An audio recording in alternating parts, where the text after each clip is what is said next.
Good day, everyone. I am Christine, the moderator for this webinar.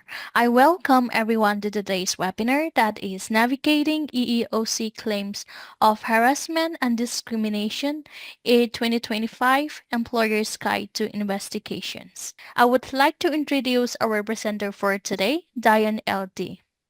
Diane L.D., President and founder of Advantage HR Consulting, LLC, is a senior human resources professional with over 30 years of experience in the HR arena. Diane holds a master's certificate in human resources from Cornell University's School of Industrial and Labor Relations and has attained SPHR, SDEI, CBC, and SHRM, SCB certifications. So I would now like to hand over the floor to the speaker. Over to you, Diane. Thank you, Christine. And I want to welcome all of our participants for joining us today. Let me give you some information at a high level about the EEOC. It's an agency of the federal government. It established Title VII of the Civil Rights Act of 1964. So specifically, what does the EEOC do? So what you'll see on the slide here is a list of legislation that requires equal treatment of employees. These were the original protected classes under Title VII. As of June of 2020, the currently acknowledged protected classes under Title VII, when Title VII was amended in 1991, the purpose of amending the title was to advance four key goals: disparate impact and disparate treatment. Title VII further amended in June of 2020. So now let's get into harassment, discrimination, hostile working environments, and retaliation. Harassment can manifest in many different forms. So when we talk about racial harassment, religious harassment, disability harassment, age-based discrimination, sexual orientation harassment, personal harassment, otherwise known as bullying, power harassment, psychological harassment, cyberbullying, physical harassment, third-party harassment.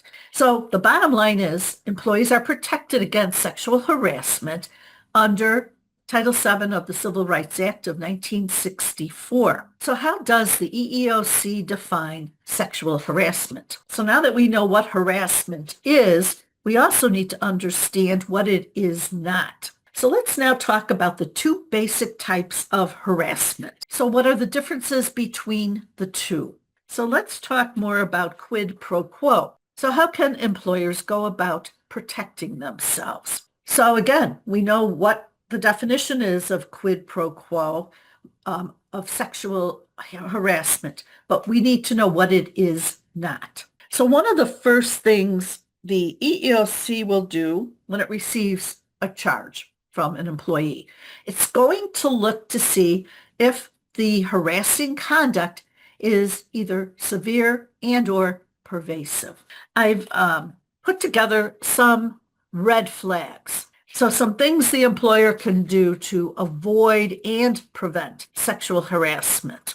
Additionally, so you can avoid that liability, again, with respect to the employer's responsibilities.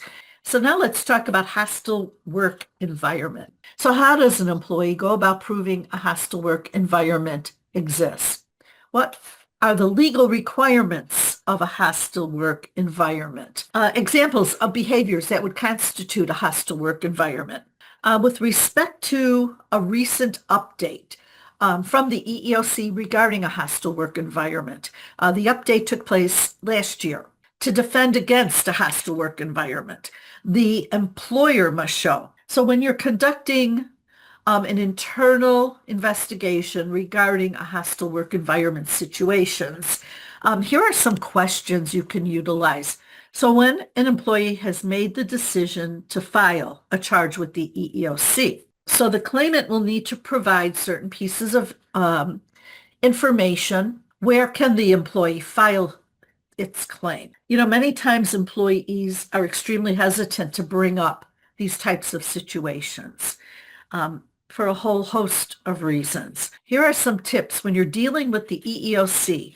These are both for the employer and the victim. Another thing to be very aware of is retaliation. So what is retaliation? So whether the EEOC proceeds with your claim and how they proceed depends on several factors. The EEOC is also going to look to see if there is sufficient evidence to move forward. So if the EEOC decides to move forward with a lawsuit, the employer is given the opportunity to settle the concept of what is called front pay. How does an EEOC complaint negatively impact or hurt an employer? This all goes back to the cost of investigations, the consequences of refusing to mediate. So what are the indemnifications and penalties as a result of EEOC complaints? So let's talk about the formal complaint and investigative process with the EEOC. Anyone who believes they've been the victim of employment discrimination has the right to file a claim. The EEOC will review the complaint with respect to investigations. There are many fact-finding methods the EEOC will use within their investigation. The EEOC is required to complete their investigations within 180 dates of the complaint filing, responding to charges of harassment and discrimination. So what can the employer expect after the charge has been filed?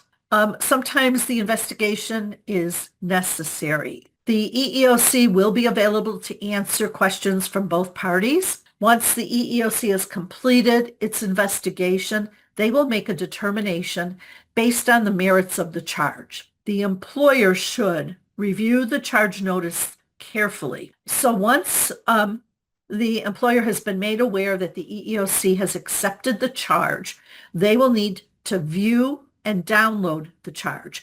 This is done via the EEOC's respondent portal. So the employer's input and cooperation will go a long way to assisting the EEOC. Once the investigator has completed the investigation, that's when EEOC will make a determination on the merits of the charge. I mentioned the process of conciliation, when conciliation does not succeed in resolving the charge. Some frequently asked questions I receive. I thank you for joining us today. Thank you, Diane, for the great presentation. That concludes the session for today. Thank you, everyone, for participating. You may all disconnect now and have a great day ahead. Bye. Bye, Christine. Thank you.